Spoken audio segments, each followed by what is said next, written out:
U današnjoj epizodi veliko mi je zadovoljstvo da predstavim našu gošću. U pitanju je Sara Kuburić, poznata na Instagramu kao millennial terapist, koja je izdala knjigu koja je dostupna na srpskom jeziku. Knjiga se zove Na meni je. I evo, pročitat ću šta piše u opisu knjige. Prihvati okrutnu istinu, otkri sebe i promeni svoj život. Prilično, da kažem, ozbiljan taj tagline, ali evo sada ćemo vidjeti šta je sve Saru inspirisalo, kako je došla do stvari koje je pisala ovdje u knjizi i malo ćemo da sve to prokomentarišemo. Sara, prvo, evo, hvala što si došla kod nas. Meni je ovo bilo, baš sam se radovao ovom danu. Ja sam te na Instagramu pratio dosta dugo i onda kad sam video da si planirala da izdaš knjigu, uopšte nisam imao ideju da će doći ovaj moment da možemo mi zajedno da pričamo o tvojoj knjizi. Tako da sam baš srećan danas. Hvala vam puno što ste me pozvali. I ja ću da pokušam pričam malo na srpskom, malo na engleskom, ali sam jako sretna što sam ovde i ćemo malo da pričamo o mojoj knjizi. Ok. Ajde, znači samo da kažem našim gledalcima, svi delovi koji su na engleskom bit će naravno sada titlovani, tako da ćete moći da pratite.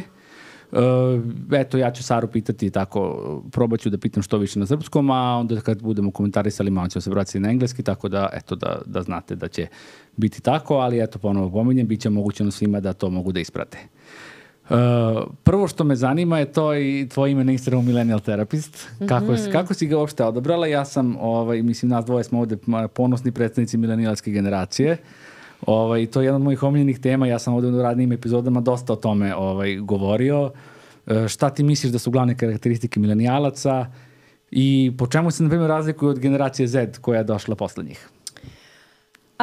Ime je bilo accidental. Okay. Znači, I was trying to figure out what my name should be, and I wanted people to know that I wasn't a normal therapist. Okay. And what I meant by that is most of my friends after grad school had gotten jobs at clinics, and they were living in one city, and I started traveling at that time.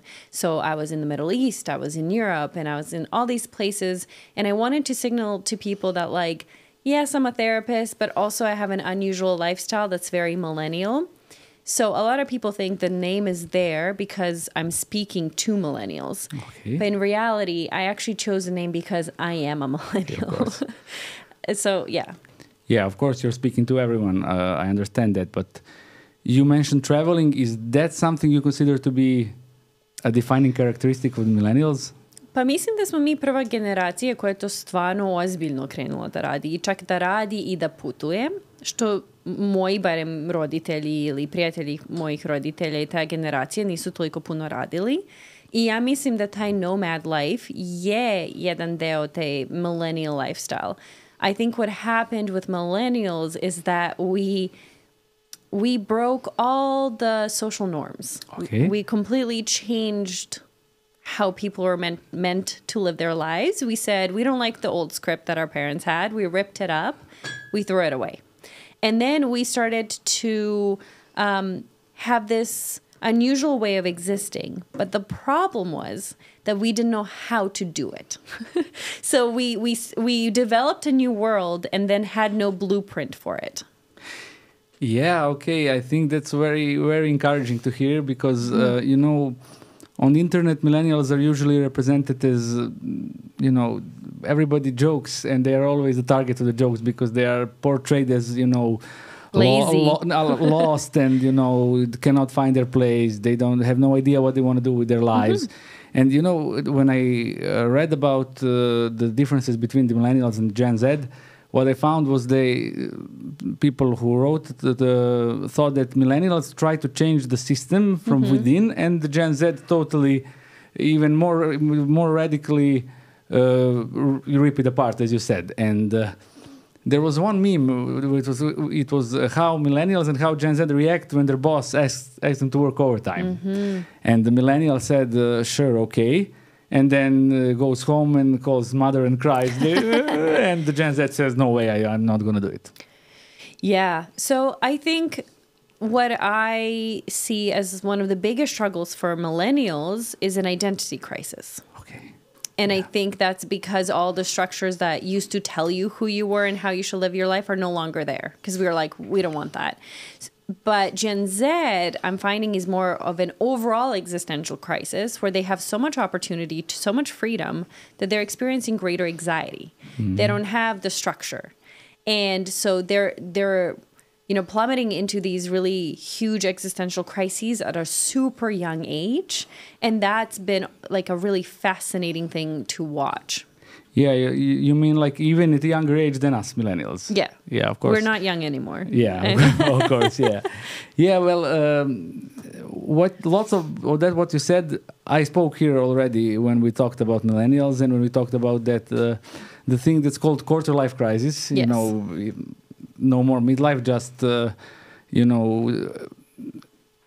as soon as you finish school, as soon as you're thrown into life, there's a moment of complete, disorientation and loss of direction. And I already, I wrote an article in the newspaper we spoke about quarter life crisis and mentioned that we don't have those structures, we don't have those strict societal norms which our parents said, which was, you finish school, okay, get married, buy a house, job, house, car, whole package. And maybe we are, but what I wanted to say in that article is that maybe it has an upside, which is if we have quarter life crisis, maybe we won't have midlife crisis, in the traditional sense that we, paint our hair pink and buy convertibles and stuff like that, and tattoos at 50. It's so interesting. I just am writing an essay about this where I think instead of calling it like a crisis, I almost call it a resuscitation. Because I think what happens to a lot of individuals in their mid-20s or 40s is that they realize that they're alive, but they're not living. And there's a difference between actually living your life. And so many of us get stuck with expectations and pressures or whatever guidelines we have chosen to follow. And then we realize that we're existentially quite numb and quite dead. And so this crisis for me is almost like a resuscitation to feel something, to feel anything. I don't think people are buying convertibles just for fun. Yeah, I think they want to feel their youth. They want to feel alive. They want to feel empowered. They want to feel important. And so for me, I think in order to actually avoid these crises, we need to constantly be engaging with life and making sure that we are feeling alive all the time. Yeah, that sums it up pretty well. And one more comment about Gen Z, and then we'll move on to the book. You said that they're having a crisis at a very young age, and they have even less structure than we had. But what I noticed, and that's the situation in Serbia, so that's purely from my experience, is that they are somewhat more, conservative or traditional than millennials. I don't know if it's like that in the West. Yeah. I think there's returning to some of the old values and that the millennials remain the most progressive generation here. Wow, that's so interesting. Ne bih rekla da je tako u Americi. Ja još uvek mislim da Gen Z, they're pushing every boundary. Svaku granicu koju mogu da gurnu, oni još uvek guraju. Mislim da ćemo uskoro vidjeti the swing back to conservative sort of lifestyle because we're going to overcorrect. But right now, the Gen Z population, at least from like the North American perspective, is still pushing way past what we did. Ovo ću sad na srpskom, pošto mi je malo teže, ali svakako ima i toga. Ali neko da pored, na primjer, vidim za te neke stvari, recimo, ranije dobijaju decu i ranije se žene nego moja generacija, kad kažem ljudi 7-8 godina mlađi od mene.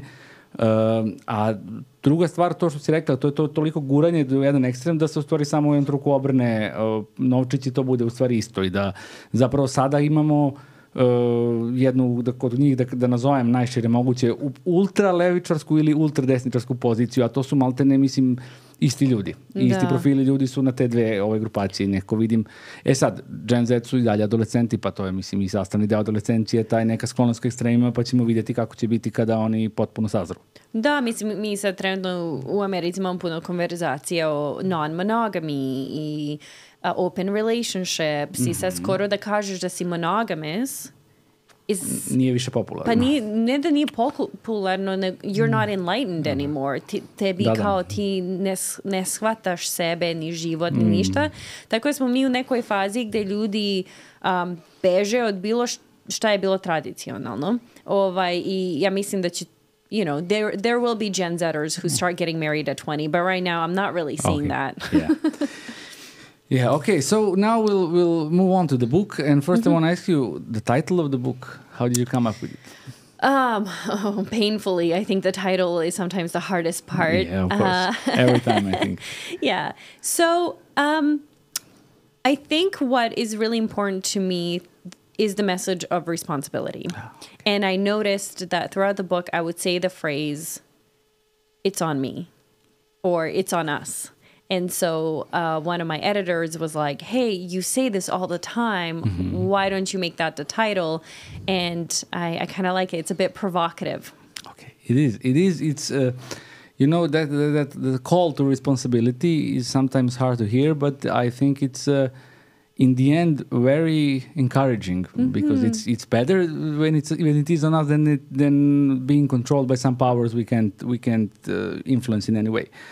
The theme of the book is the loss of self and finding yourself again, and this ties to the conversation before about finding your place in the world. But before we dive into the loss of self, I'd like to discuss about what the self is. It's one of the now used very much used in literature and in general public term. But what is the difference between self, between identity, between personality? Yeah. Are those the same? Are there any differences? And of course, the question of being authentic self, because I think authentic is now being one of the most misunderstood terms. Yes. Yeah, and used in advertising, buy this product and you'll be your authentic self. So, so now everybody wants to be authentic, but they all want to be authentic in the same way. Absolutely. I love that. Well said.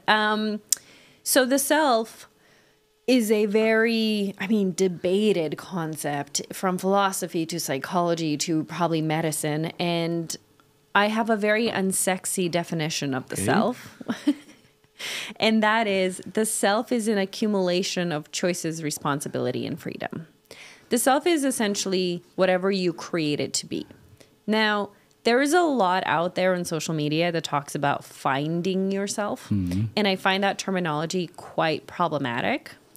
To me, that's essentialism, not existentialism. So to make that distinction, very briefly, or unless you want to make that distinction, is essentialism believes that you are given an essence and then you exist. Yeah. While existentialism believes that you exist and then you create your essence. So, thinking to yourself, like, do I believe there is someone I was meant to be? Where does that come from? Who gave me this identity or sense of self? And then you either are going to succeed at becoming that or fail. Okay. That's essentialism. Okay, yeah. Existentialism goes, you actually exist and you can be whoever you want to be. There are limitations, and we can talk about that later. But I like it because it's saying you are how you show up in the world. And so for me, the self is just kind of a byproduct of your choices and the responsibility and the way you choose to use your freedom. Yeah, what you said now is one of my favorite parts of the book. Oh. Throughout the book. Okay, so for our viewers, the book has 10 chapters, and we will discuss some of them. And every chapter ends with one hard truth and one gentle reminder. Is it like that in English? Because I write in Serbian. Yeah, exactly. Okay. So the hard truth is something that calls us to be responsible, to be masters of our own lives, and the gentle reminder is just a hug. A hug, which helps us to swallow and digest the hard truth. And the hard truth that I like the most is the one which I will read now. It's, I think, after first chapter, and that's like my favorite part of the book. Oh, okay. Thanks. It's all downhill from there. Yeah, no. Evo, pročitat ću na srpskom, pa evo, znači, onaj ko si u ovom trenutku, bilo to u avionu, za kuhinskim stolom ili u krevetu, jeste ono što stvarno jesi. Ako ti se ta osoba ne sviđa, na tebi je da učiniš nešto po tom pitanju.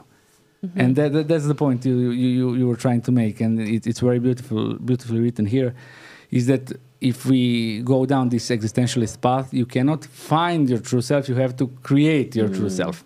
Yeah, how empowering is that, though? Very. How cool, how playful, how liberating to me, I know meni seems intense. Saying like you have to create seems intense, but it's not meant to be filled with blame or I don't know, fear. It's actually supposed to be liberating and hopeful. And that's the way that I see the title and even that statement. Yeah.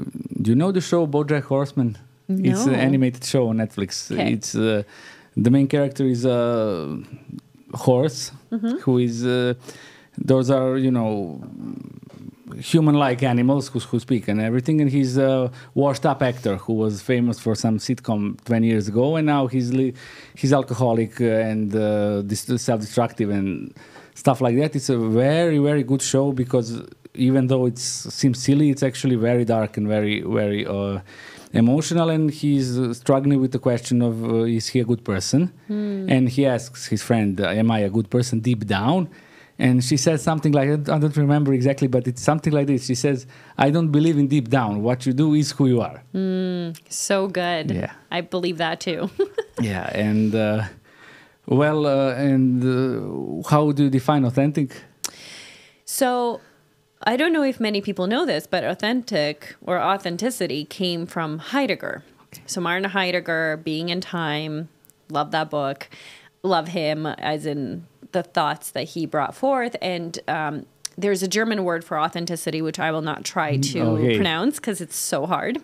Yeah, I could if I had it because I learned German in school. Did you? Yeah. Oh my gosh. But I don't know it very well, but I can read. You know, I can pronounce. I don't cannot know the pronounce.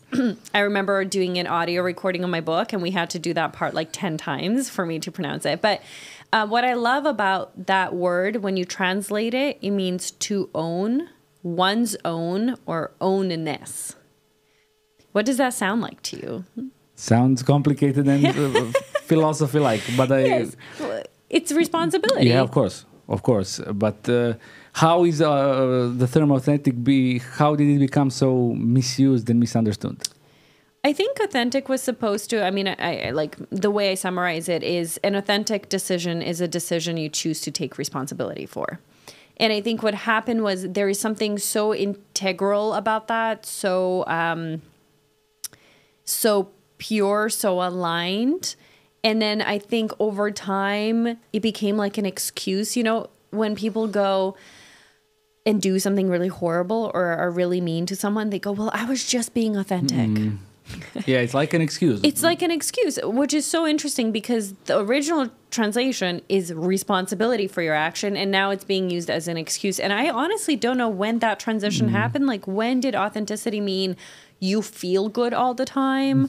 You like being authentic? Like, that's so misdirectional. Like, I think it gives people a false promise because I think being authentic is hard. I think it's uncomfortable. I think sometimes it can even hurt, like, you know, your pride, you have to apologize. And so I think we're completely misunderstanding the concept. And now it just means like, do whatever you feel like doing and whatever feels good. And that I think is really dangerous.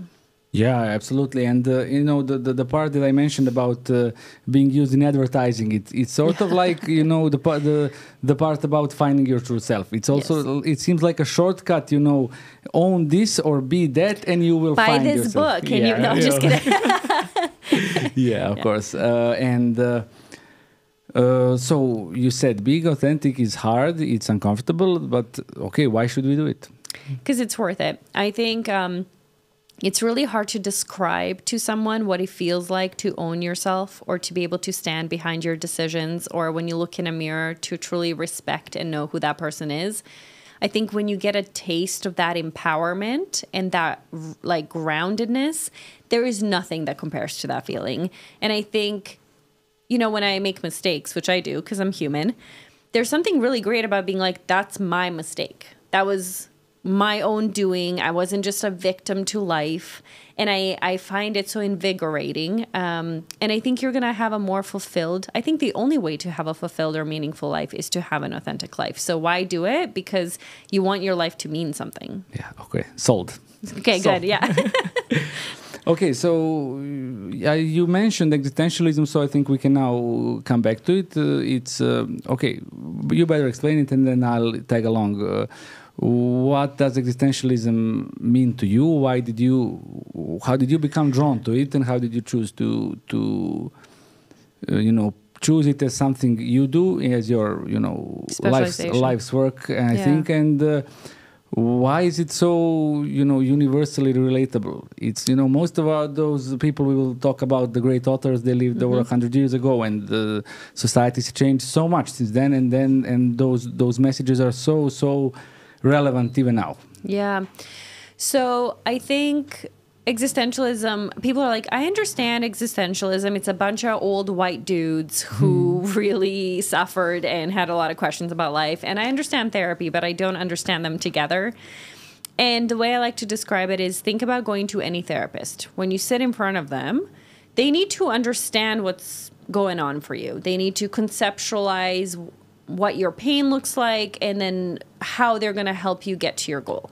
So if you're going to someone like a CBT therapist, or let's take an attachment theory therapist, they're going to listen to your story, and they're going to pick out what attachment you have. And then they're going to work on that attachment. Or CBT, they're going to look at your thoughts and your behaviors. As an existentialist, I look for responsibility. I look for authenticity. I look for isolation, meaning, death. Really intense, universal topics. So that's how existentialism helps me understand what is happening for the client, and then how to get them to the goal that they want. For me personally, in my early 20s, I had kind of a breakdown and unraveling. And I was in the midst of my graduate program, and I was studying about all these different modalities. And it was kind of a fun thing to test on myself, to be like, does this resonate? Does this work? Do I find this helpful? And the answers were just no. Not because the tools weren't good, but because I didn't feel like those theories understood me. And then I stumbled upon existentialism, and there's I think it's in the book, of one of the first things I ever read about an existential therapist was them trying to work with a suicidal client. Yeah. And then going, okay, I hear why you want to kill yourself. Cool. So here's a question. Why don't you kill yourself? And I remember just reading that and being like, am I allowed to say this? And my mind was blown, because he was being provocative, but really what he was asking is, why are you choosing to live? And I needed someone to ask me that question at that time. And so I just felt really understood. And there was something very comforting about that. Yeah, and one of the great works of existential therapy, the Viktor Frankl's The Man's Search for Meaning, do you know how it's translated here in Serbia? No. It's called Zašto se niste ubili. No, is it really? That's the title of the book here, yeah. Oh my gosh, I didn't know that. I love that. Yeah, what I wanted to ask you is, existentialism is a bunch of old white dudes, but so how does the things that those old white dudes said 100 years ago, how is it still relevant? I mean, that this goes to the topics of isolation and loss. Did people always feel this isolated, and did always this lost? I think what existentialism does so well is it targets inherently human questions and problems.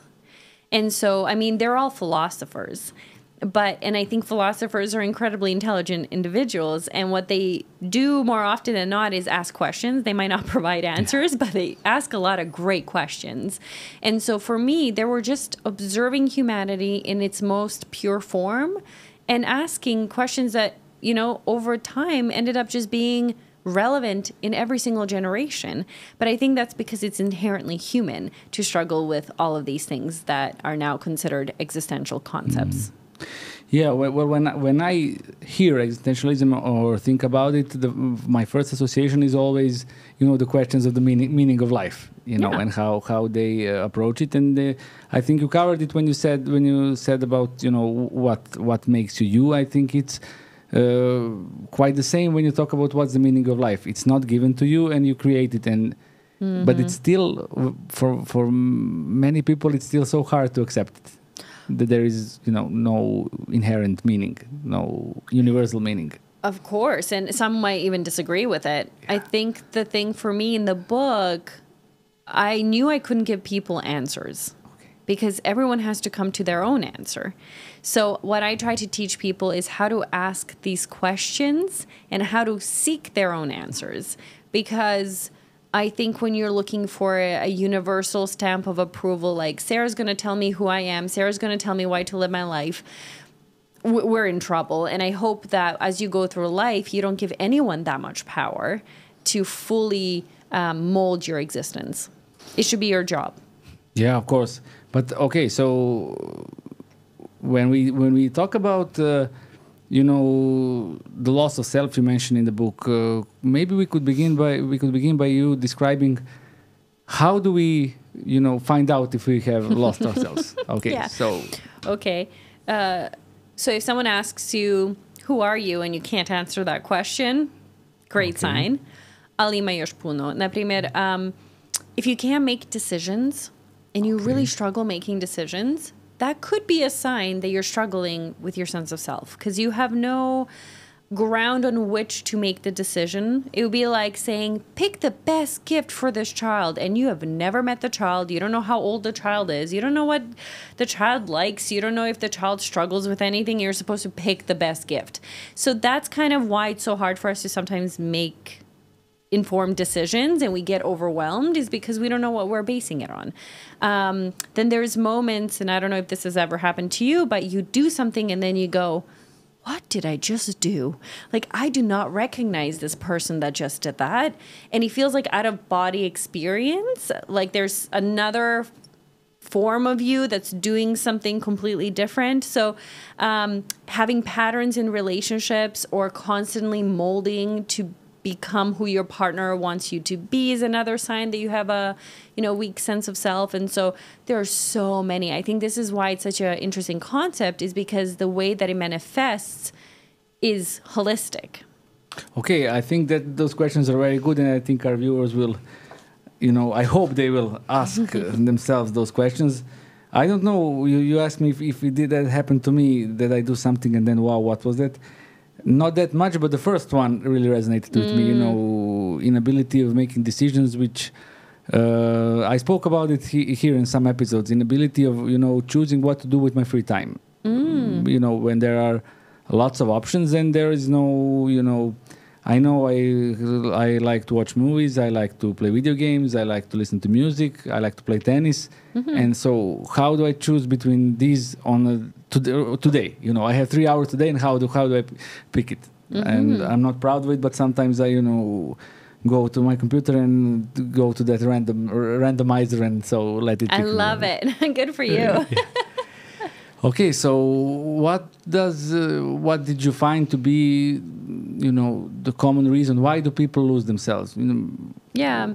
So I talk about several reasons. Okay. One is a life-altering event. Okay. So this can be a trauma or a car accident, or it can be a medical diagnosis, or you can, life-altering event can be moving to a new country or becoming a parent.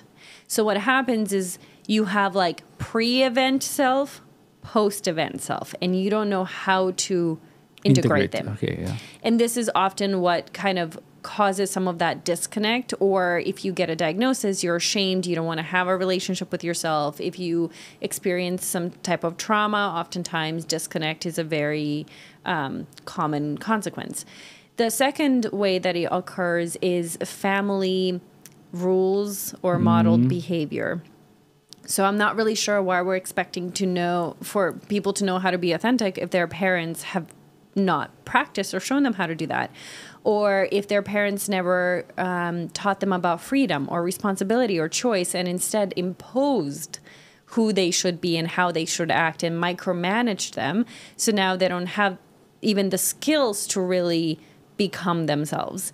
And so that's another way that we tend to lose ourselves. And then the third one is self-betrayal, which is, I kind of talk about it as lack of loyalty to yourself and putting people or things or goals or external anything above who you are. And little by little, it's almost like you turn on music here, and then in this room, every time that you don't do something that aligns, you take a step back.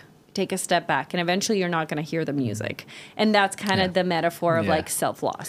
Okay, well, if you'd like, we could discuss all of those points. I think it's very, very interesting. It's a lot. No, yeah, it's a lot, no, of course.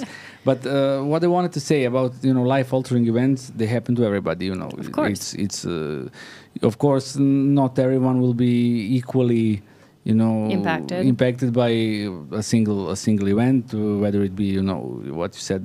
Some things, those events aren't necessarily bad. And Totally, everything that really, really changes your life. And so we're all at risk of, losing our sense of self. So we need to, I think, practice awareness and, to be on alert.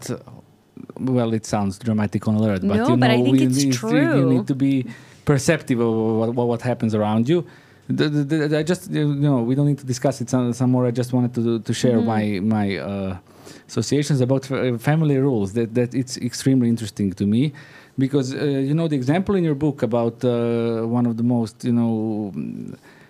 impactful examples of therapy is with the young woman who struggles with family rules, who came to you with a message with there was a, set of rules that the father sent, and they all need to reply that they agree with the rules, and she was like, 30-something, near 40 years old, and she still has to comply, or at least pretend to comply to the rules. And what I would like to add is sometimes, and it's something I've experienced and seen in my environment, is that, those strict and, how do I say it,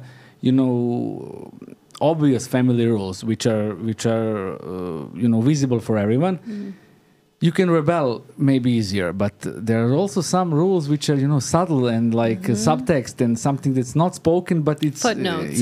Footnotes which really can influence you, and it's much harder to become aware of those rules. And I think it's one of the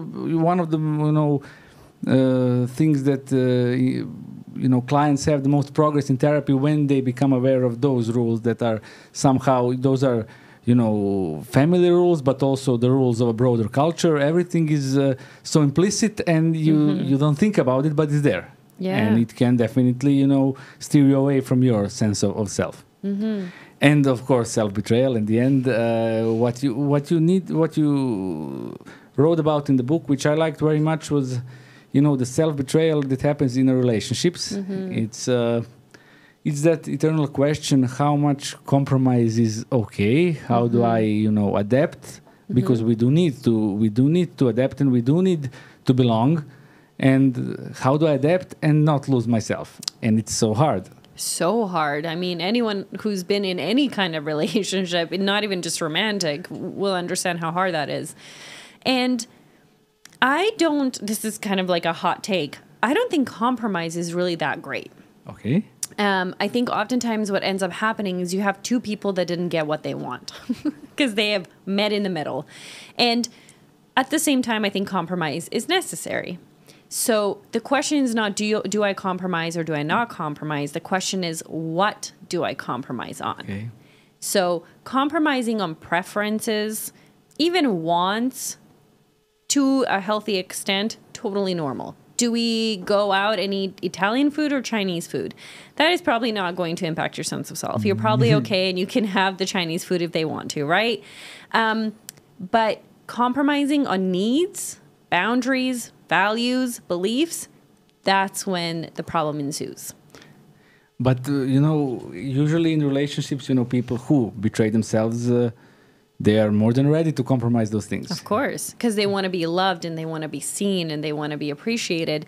And I have so much empathy because I've been there. I was that person.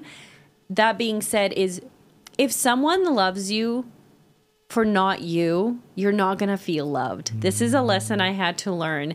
You will only feel loved if you truly show yourself and they still choose you. So at some point, I think we have to come to that point to be like, I might lose you, but you know what's scarier than losing you? Losing myself. Yeah, we have to be willing to take the risk. We have to. There's no love without risk. Yeah. If we show ourselves for who we really are, there's always a risk that the other person will say, okay, I don't want it. Exactly. but it's the only way. It is literally the only way. Yes. Yeah. Okay. We spoke to those those are personal events which we spoke about and how they influence the loss of self. But does society play a role? Yeah. I know it does. Do but you know I want the you to answer? say it. Yeah. Yeah, I think society plays a huge role. I think another misconception kind of with authenticity as well is it's an isolated experience. Like you can go into a cave or you can journal in your room for days and then emerge as your authentic self. And there is no self without the other. This is something I truly believe. And Heidegger talks about that concept of like being in the world. I think because the self only exists when it's expressed. Okay. This is really philosophical. Yeah, but it's right? Pretty much, you can maybe think about it in an intuitive way. It feels right. It feels right. And so there is no self without self-expression. So you are really, really entangled with the world. There is no distinguishing you from the world necessarily. And you're always going to be molded by the world to some extent. So something I talk about in the book, again, is where do you find your freedom? Where do you find your choice? And where you find your responsibility within society? So let's say that someone you hang out with will impact your beliefs, how you feel about yourself, your emotions, your thoughts, whatever. Your choice is to choose who that person is. And so what happens in society oftentimes is we have this perception of who we are. And then our society says, no, that's not you. And then you are really confused. Or your friends go, no, that's not you. I don't know if you've ever had a friend describe you in a way that is not how you would have described yourself or a stranger. And it's really shocking and disorienting. And so that's where it becomes an issue because sometimes you will have people mirror back to you someone you're not. And it's about finding individuals who are A, open to actually seeing you for who you are, and B, you can trust will reflect back to you. And now you're not always going to like what they say, and sometimes they're right, and we need those reality checks. But I think what's more dangerous is to look for someone to be a mirror who is imposing who they want you to be rather than actually reflecting who you are. So society plays a huge role in why we're lost and how it perpetuates that loss. Yeah, but I'm thinking now it's not that easy to make a distinction between when someone says something about you that you don't like. Yeah. It's not always easy to say, hey, this is what he imposes on me, and the other option is he's my real friend and he tells me something I need to know. So how can we differentiate between those two? I think one is trust. I mean, if you really trust someone, you're very close with someone. I think that's one of the ways to be like, okay. And the second is to be honest with yourself, to really practice self-honesty, to go, am I offended because I'm triggered because I don't want to see this truth because he's saying something I've been avoiding for so long?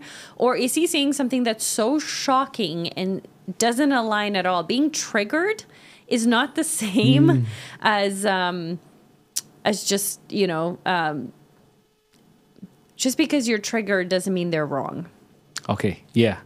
Yeah, of course, and often it means exactly the opposite. Yeah, exactly. Yeah, because if something feels, emotionally very charged and very powerful, it probably has a reason. There. Yeah, it's not just came out of thin air. Exactly, and it doesn't mean they're right, but they hit something. Something, yeah, of course.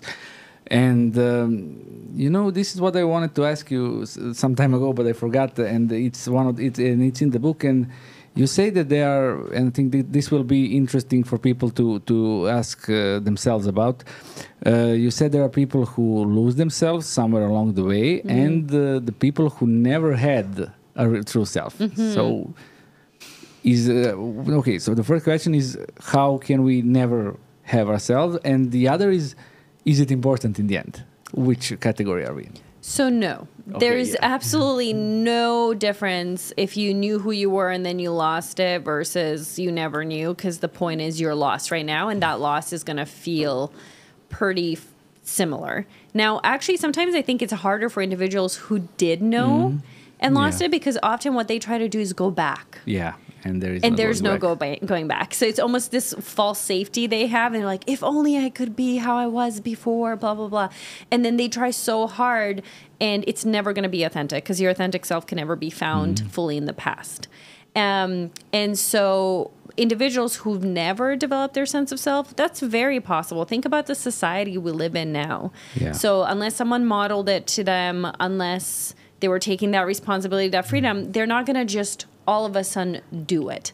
And so I meet a lot of individuals that never really solidified or even asked themselves that question till like their 20s or 30s. I think that's the you know, the more often is the case is that the people have no idea who they are and they never had it. Maybe they had it as children. You know, and because there were no, you know, it wasn't that complicated. And now when they become adults, when they grow up, those questions you mentioned them in the beginning, you know, who are you? It's so hard to answer that question. You mentioned in the book somewhere that, you know, write something about who you are and use 50 words. Yeah. And I think that's, you know, pretty hard for everyone. Everyone brings that up. Yeah, everyone's like, that was impossible. Yeah. And I was like, I make my clients do that all the time. Yeah, and I think that that's one of the things we mix our sense of self with some identity we have or some role we play, and you're right about it also. We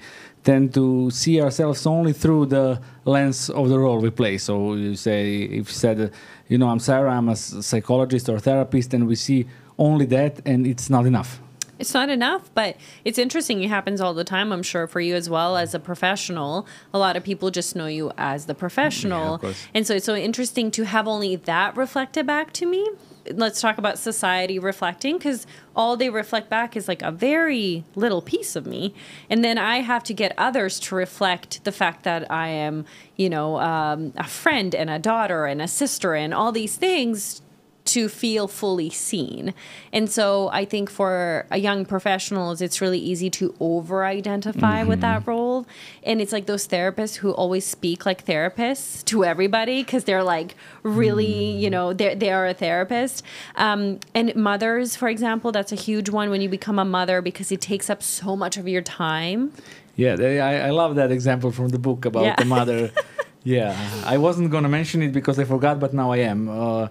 You spoke about a young mother on TikTok who is making videos, and someone commented, if I remember correctly, being a mother is not a personality, and she was so offended. And so what do you think about it? So I understand why for her, it goes back to the self-expression. If all she does all the time is express herself only as a mother, that would become to feel like her entire sense of self.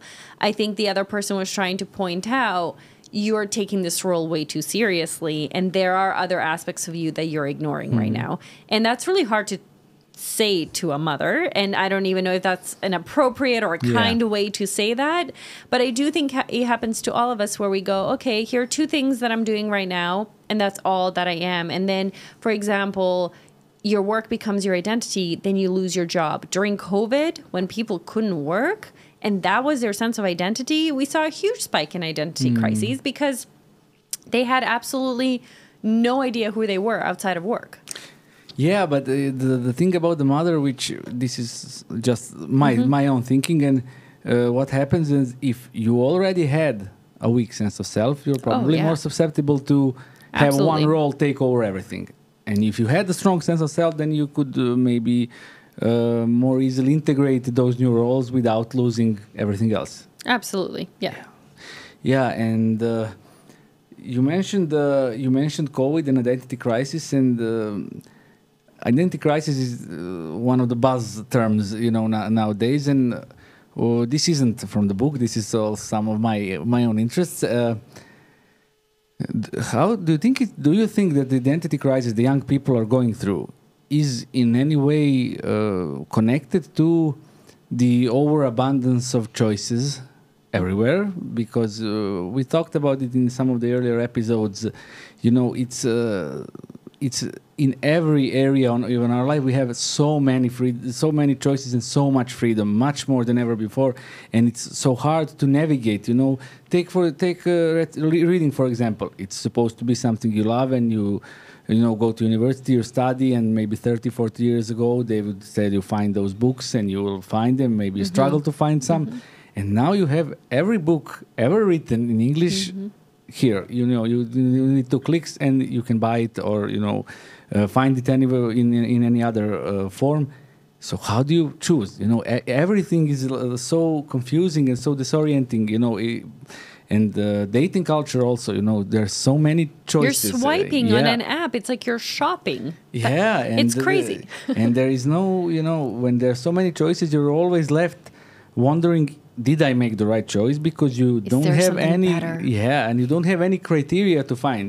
I was speaking with a colleague about relationship. Maybe if you lived, 50 years ago in some town, mid-sized, you have a limited choice of available potential partners, and then I don't think that means you have to find a partner there, but you will choose one, and maybe you will learn what you like about them, what you don't. Maybe you and the relationship ends, you pick another one, and now we don't give each other time to learn what we'd like.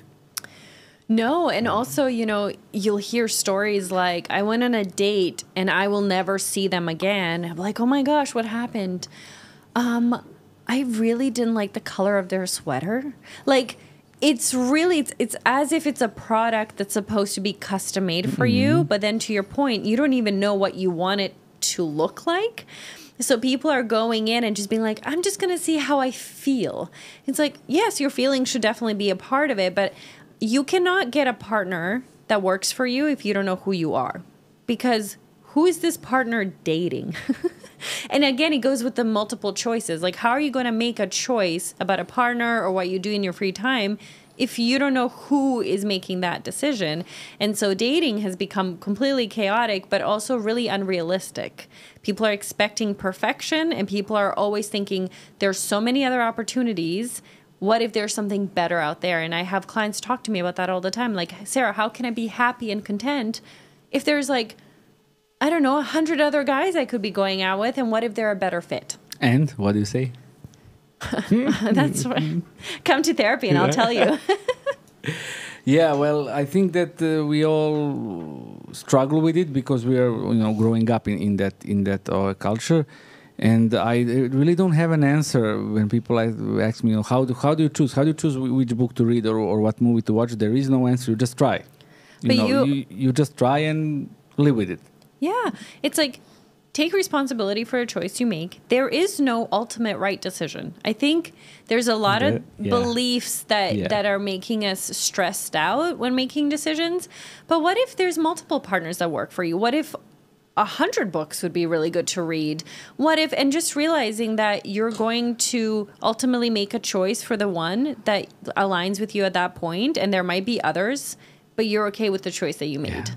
Yeah, and this discussion about choices leads us back to one of the great existential themes, and it's the theme of, death and not having enough time, and that's, I think, a huge part of it. You said every book you choose is, you close the door on other books, and everything you commit to means you won't have enough time for everything else. And I think people really struggle to come to terms that it's okay not to experience everything. Yeah. I think every choice comes with grief, because you're grieving everything that you couldn't do, or previous versions of yourself, or people you've ended relationships with. And so that's what we also have to just become okay with. I think we're so avoidant of any kind of suffering or discomfort. And I think it's why we're becoming increasingly more impulsive. But it's okay to suffer as a human, not extensively, not chronically, but it's okay to feel sad and uncomfortable and dislike something. So I think people need to realize there's so much grief in decision making. And I find death super liberating. How so? Because ultimately you're going to die. And it doesn't matter what book you read. Yeah, do you know what I mean? Yeah. There's something really nice about that, where it's we take life so seriously.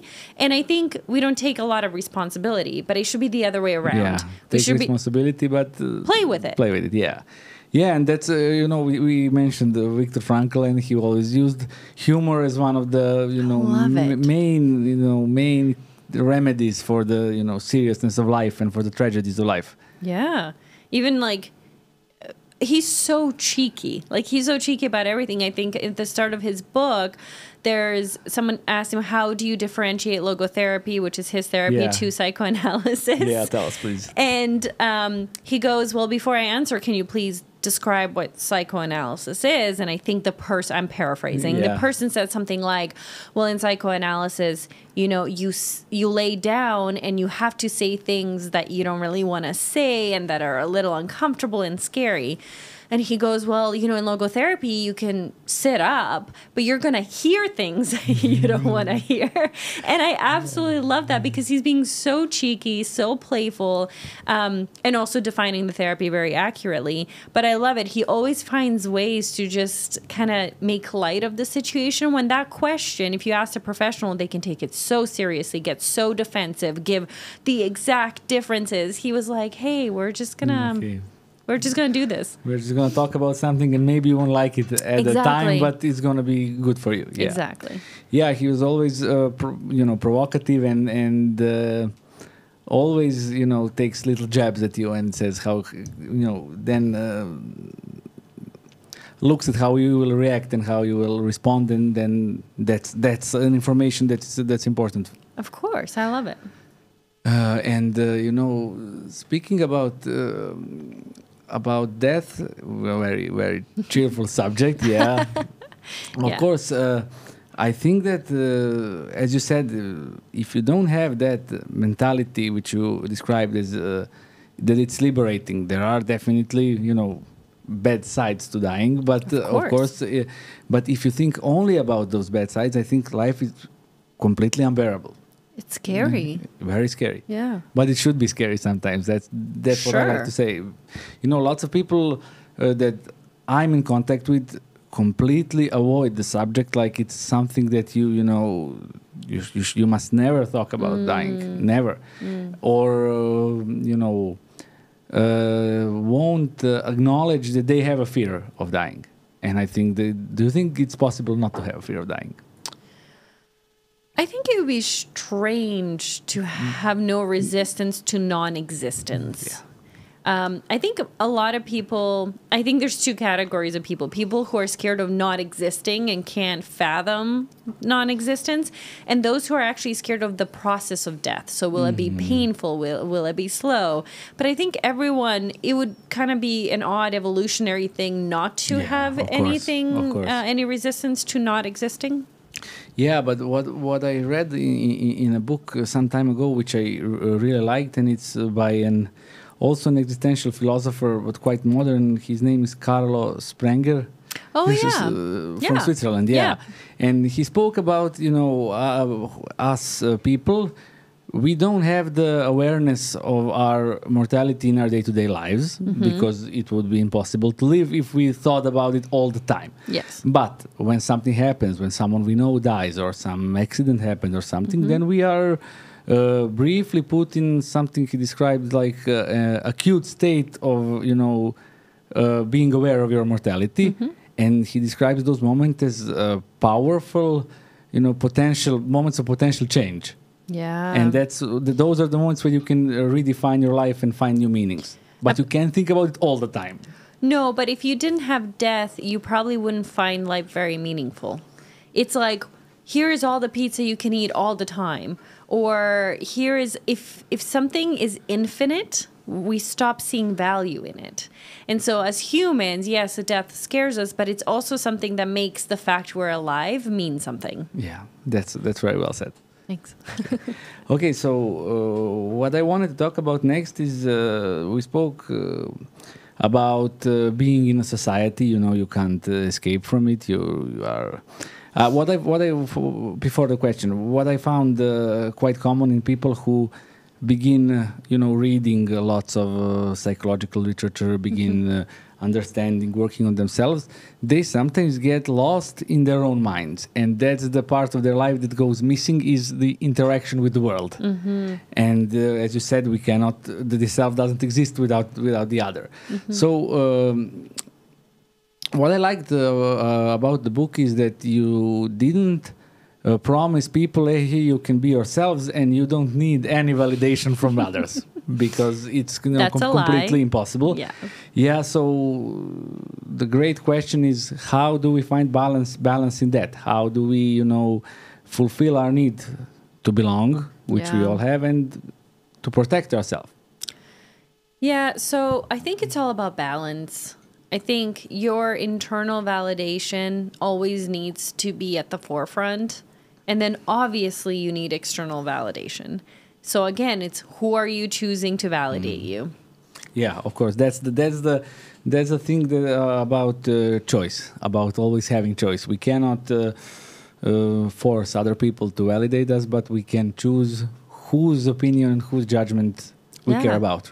And it's really great to choose people you want to be more like, people you respect, people who you think are living a life that inspires you or challenges you. And I think that's how we should make our selection rather than popularity or convenience. Yeah, and that also illustrates the need for other people. You can't just I'm going to go to my room and I'm going to read all the books and do some exercises, and now I know who I am, and nothing anyone says will ever affect me. Well, I always say, okay, imagine you're like, Sarah, I'm so patient, and then you give me a ride and you're honking and you're swearing and you're really upset.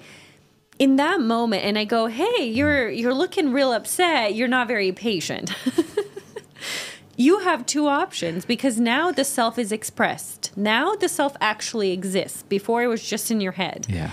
So you have two options. One is to change your narrative, to go, hey, I'm not actually patient. And now your actions and your words align. Great. Your thoughts align with your actions. Awesome. The second option is to change your action. And you go, you know what? You're right. And then next time you drive and someone cuts you off, you take a deep breath and you don't do anything. And so I think that's kind of you get tested all the time and you get to pivot and change and edit. And that's also fun too. I didn't swear and honk, by the way. No, actually, he was a lovely driver. Did not get upset at all. Yeah. Just to... Yeah, and when we talk about our relationship with others and with the world, one of the important subjects that comes up in the book is the question of boundaries. So also very popular theme. Yes. And how would you describe what healthy boundaries are? Why do we need them? How do we make them? Yeah. So boundaries to me are an outline of the self. So I think a lot of people see them as walls, and I see them as blueprint. And then I take it a step further and go. Do you want me to take this here? Yeah, blueprint was interesting. I didn't expect it. So blueprint is kind of like, I'm telling you where the window is, where the door is, where the wall is. I'm telling you exactly where you can't enter and where you can enter and where it's easy to enter and where it's hard to enter. So I'm giving you everything you need in order for us to have a healthy relationship. And you can do with that as you wish. Now, you can try to break through my walls, in which case we're going to have issues and I'm going to distance myself. But I told you that wall existed. And I like it because what it does, it's like, I want you to succeed in having a relationship with me. So I'm giving you a blueprint of my house. How cool. Yeah. Instead of I'm just putting up a lot of walls because I'm scared, because you're going to hurt me because of... So I think your boundaries should really be contextual. They should be flexible in terms of, different people, different times. And I think that they should be a pure representation of who you are, because if a lot of people fail at setting boundaries, and that's because they have nothing to do with who they are. They just read it on Instagram and are like, I'm going to set this boundary. So it has to be a genuine reflection of you, and it has two purposes, or for me, it holds like a purpose that's twofold. One is protection, one's connection. There's the blueprint was interesting to me because there's a metaphor that we used in an earlier episode where there was a guest who is a Gestalt therapist like me. So she said, in Gestalt everything is watched through the boundary. We call it the contact boundary between two beings. And she said, boundary between two people is something like a shore. It doesn't belong to the beach and it doesn't belong to the sea. And it's not the same all the time. It changes. And that's the important part, is which said the boundaries are not walls. I think people sometimes struggle putting up boundaries because it changes their, their idea of themselves. Says if I, reject something or decline or make myself unavailable, that will mean, and then insert any, their earlier beliefs, which is then I am a rude person, then I am not loving and caring and something like that. Totally. So once again, and then the readers will now find out why is the self so important, because once again we come to the conclusion that it's very hard to have boundaries if you don't have a sense of self, if you don't know what you're putting boundary around. Yeah. And so one more thing about boundaries, very short, and then we'll move on to the next theme, is what I really liked about boundaries, which I think it will be useful for viewers, is you said that people sometimes when they try new things, they are sometimes clumsy. They are sometimes not very adept in finding the right balance. And you had an example of a client who didn't have any boundaries, and then they became too rigid. And I think that it's important for people to understand that it's okay when you try out new things that it doesn't have to be perfect. It doesn't have to be very neat and organized, and everything doesn't have to fall into place. It won't immediately. It won't. Yeah, and it's okay to be I don't know any other word than clumsy, but something like that. Not very beautiful at I think life is messy. Yeah. And I think when our expectation is that it won't be messy, that's when we're in trouble. So it's like, you're going to make mistake. You're going to overcorrect. You're going to try a boundary. It's not going to work. You're going to think this is your sense of self, and you're going to express it, and then you're going to realize that no longer aligns 10 years from now.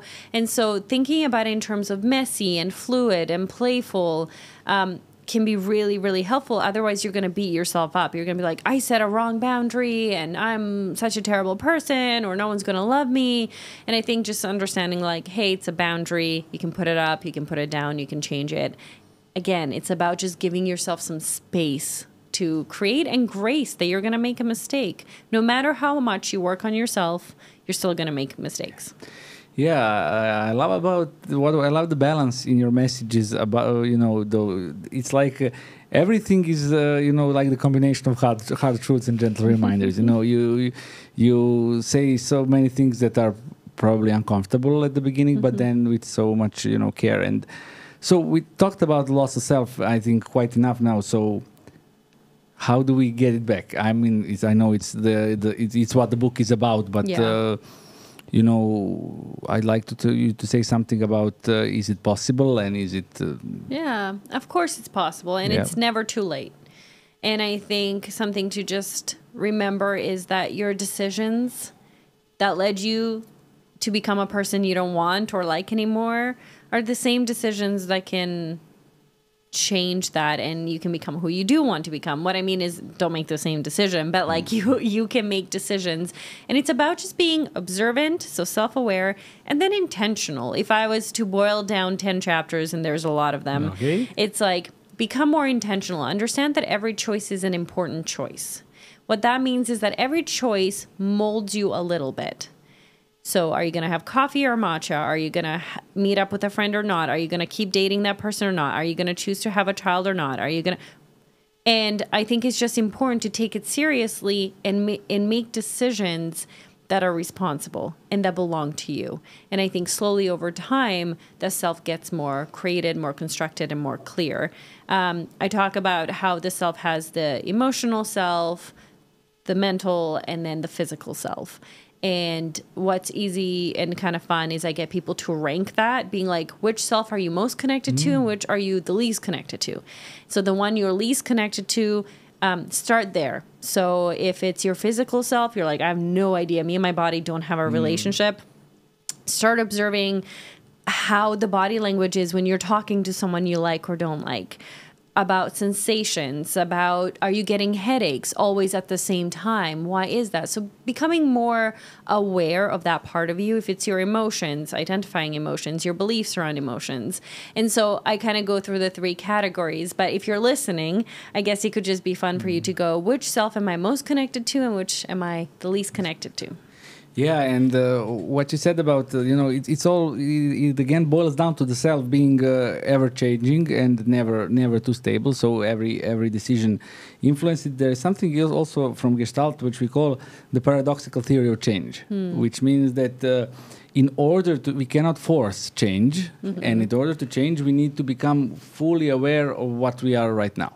And how we are right now. Exactly. So yeah, good. And awareness is a central concept, I think, both in book and in that theory, because you need to, pay attention to yourself in a way you didn't pay attention before.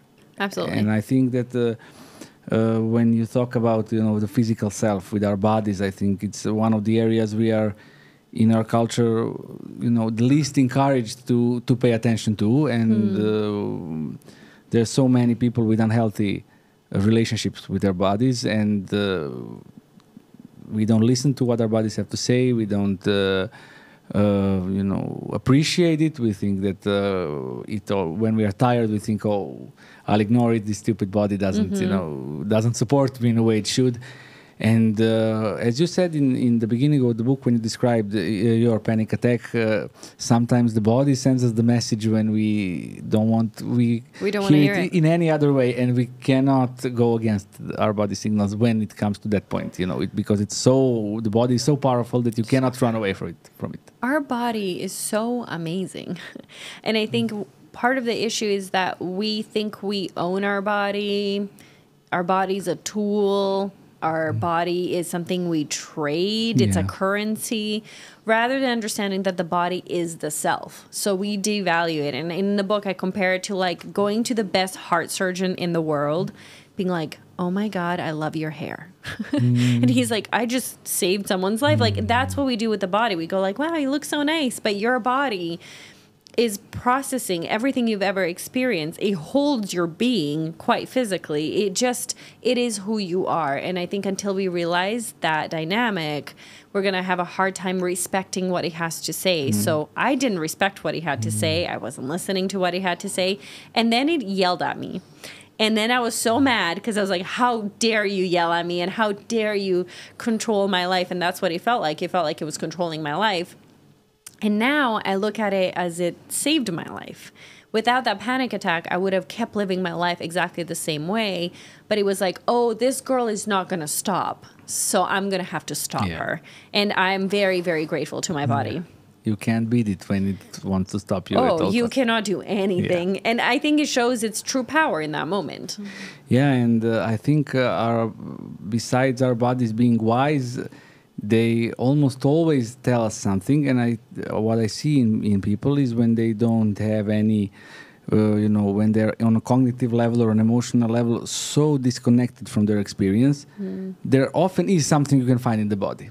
There often is some sensation, whether it is, a stiff neck or a feeling in your stomach or something like that. It's almost always there's something, and it could be a good starting point. Oh, absolutely. If I ever feel stuck with a client where they can't access anything, I'd be like, what does your body want to say? Or where do you feel it in your body? Or let's close our eyes and do a body visualization. And almost always something comes up. And so I always say, let's invite our body to the table. Let's make it a normal, routine part of the discussion instead of ignoring it, because it's kind of like a child too, in terms of the more you ignore it, the tantrums get louder. And that's what happened to me. I ignored my body for so long that eventually had to kind of scream at me.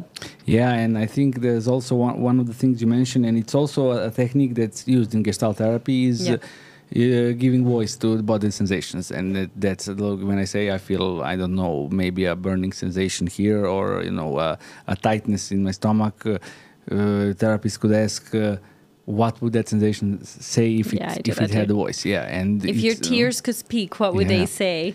And it's so powerful, the reactions when you do any interventions with the body, the reactions are extremely powerful. And you had examples here about clients who were so out of touch with their emotions, and then when they came, they reconnected with their body. It was overwhelming. Yeah, absolutely. And body is important, and we won't ignore our bodies. Okay, good, done. And after the physical self, what I'd like to speak about is the emotional self, which you mentioned also. Emotions are also, I think, misunderstood pretty much all the time. Yeah, and.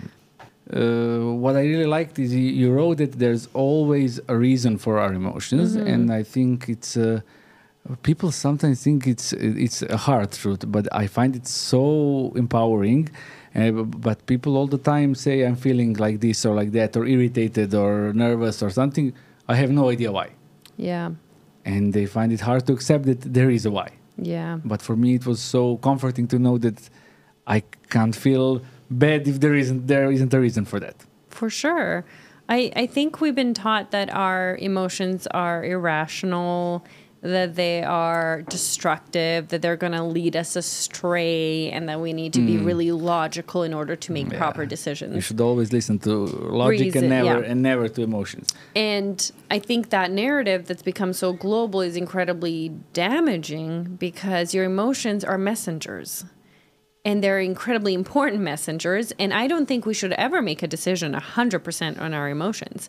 But I think there has to be a beautiful connection between rationale and emotion, in terms of the rationale at least taking responsibility for the emotion and whatever the emotion is trying to say. And so for me, a lot of my work is just getting clients to see value in emotion and to let go of any negative beliefs they have about it. And then I think it's like a beautiful thing of, I'm speaking to myself. Am I going to choose to listen or not? Yeah. Well, it's hard because we've been brought up and we've been fed beliefs that some emotions are inherently bad. Know, and I think I don't know many people who, as children, were encouraged to show anger or sadness, but anger especially. I wanted to talk about anger because it's probably the most, unjustly vilified emotion. It's something that's always associated with, lack of control or something, or maybe even a sign that you are spoiled or something like that. But anger is very useful, and it's. I don't know if you have any comment. I'm just, speaking on top of my head. It's so sad, especially for women. I find that we're not allowed to be angry ever. Because it's like, now you're hysterical, now you're irrational, now you're whatever, all the swear words, if a woman's angry. And so I find that super fascinating. And anger always has a reason. And I think it's filled with vitality, filled with, like, you usually get an adrenaline hit when you're angry. So that means it's like an embodied emotion. I mean, all are. But I think there's something really cool about anger, because you usually feel it in your entire body. And existentially speaking, I say we get angry for 3 reasons. Okay. 1, we get angry when we feel threatened. Threat to self, particularly.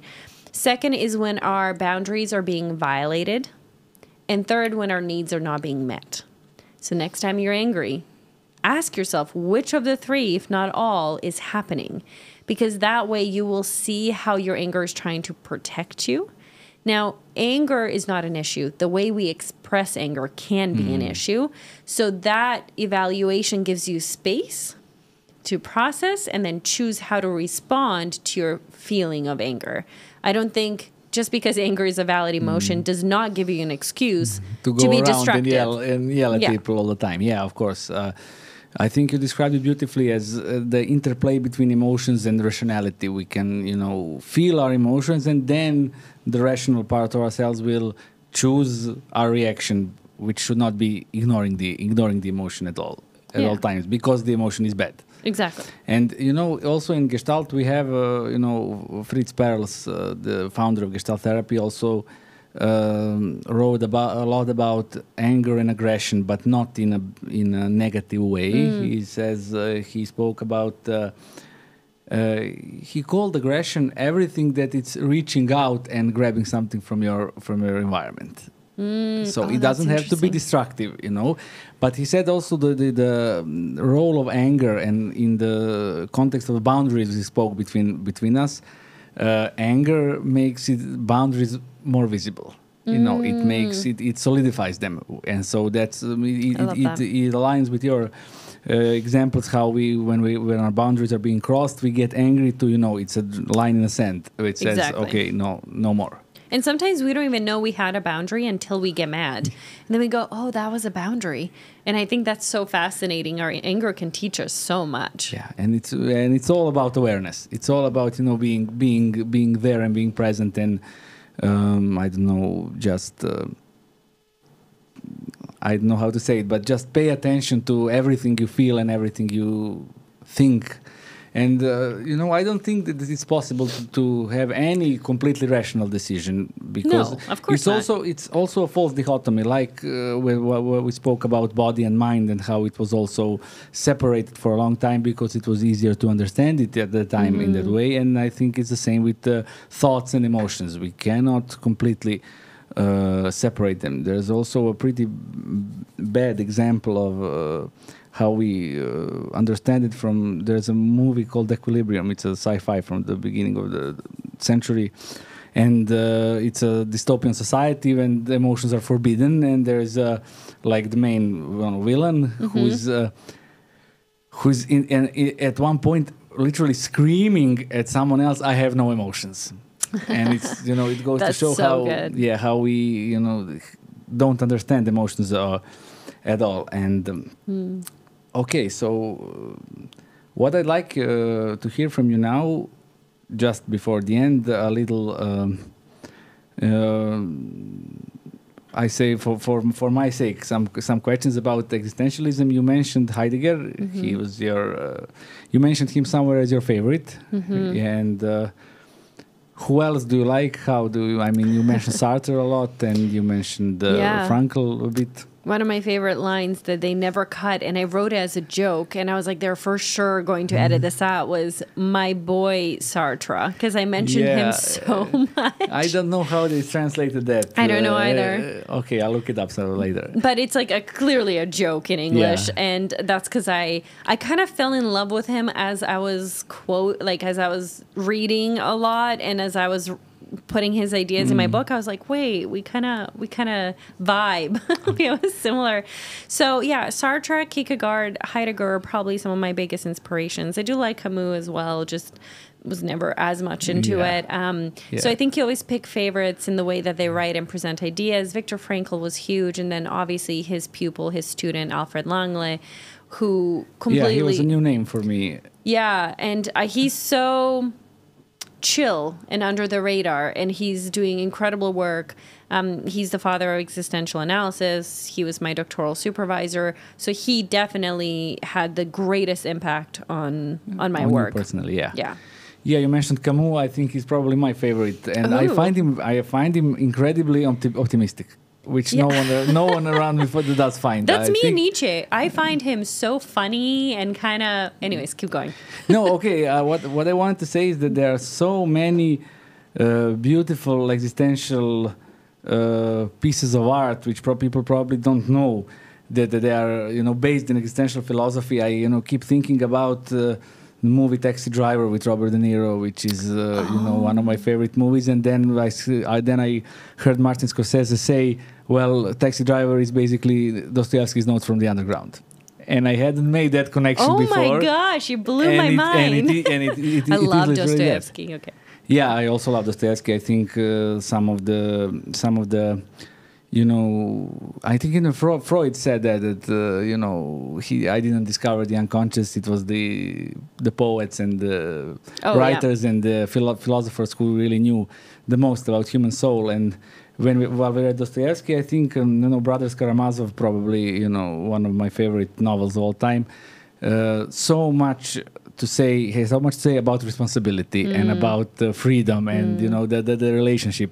The anecdote when Jesus returns and is prosecuted in Spanish Inquisition. It's like Amazing. So, and for the end, I wanted to ask you, because you list out some of the recommendations for further reading. Yes. And there's, maybe 10, 15 of them. People often ask me who'd like to read and don't have the habit of reading, so they need something that is, light enough so that they can get into it, but has some substance. So what I'd like you is to give us some recommendations, what you would recommend to someone who would like to read more and doesn't have the discipline or the habit. And it doesn't have to be professional literature, but novels. And of course, your book will be the first recommendation. Okay. To be honest, I almost never recommend self-help books. Okay. I think for me, who changed my life was Dostoevsky and Hermann Hesse. I love him. And I read his work, like Damien, whatever, however you want to say it. And that book came at such a right time for me. And I think those beautiful authors talked about existential topics sometimes better than anyone else ever will, including a self-help book, and I tried my best. And so I always say, why don't you read a novel with these themes? That's such a great way to get into it. So Damien from Hermann Hesse is one of my favorites. Notes from the Underground is an all-time high from Dostoevsky. So I always say, try getting into like the fiction from some of the old existentialists, the original existentialists, and see how that works for you. And then obviously this book is great. Yeah, it is. The book I recommend the most, of course, Frankl's The Man's Search for Meaning, of course. Is so often, and the one it's not existentialist really, but it does speak about some social influences on our behavior. Is The Art of Loving by Eric Fromm. Oh my gosh, yeah, he's great. Yalom, how did we forget about Yalom? Yeah, of course. What do you recommend from Yalom, people who never read him? I don't know if you've never read him. I love Love's Executioner. Okay. What a great book. I think he's such a cool way to get, if you're uncomfortable with therapy, don't know what it's about, he really humanizes what it means to be a therapist, and that exchange in the room. A lot of his work does that. And so it's why I gravitate towards him. And honestly, anything he writes is pretty great. Yeah. So he makes it a story, and I think that's accessible. Yeah, I don't know. I read somewhere that, people who don't read his books for the existentialism, but who write it as purely novels, don't like his writing. They say he's a mediocre writer, but I say, who cares? Yeah. Who cares? Because it's not about style with him. It's not about style with, and I think it really depends. I don't know. It's very easy to read, so I think maybe that's why people are like, but if you're not a huge reader, that could be a really great entry point. Of course. Okay, well, thanks again very much. Hvala vam puno. Okay, hvala moj tebi. srpski se vraća. Na kraju, samo još jedan put da podsjetim sve, potražite knjigu Na meni je od Sare Kuburić u Harfa izdavačka kuća, ima u knjižarama širom Srbije, a vas, naše gledaoce koji su došli do kraja epizode, pozivam da nas zapratite na našim društvenim mrežama, da se subscribe-ujete i da nastavite da nas verno pratite do sada.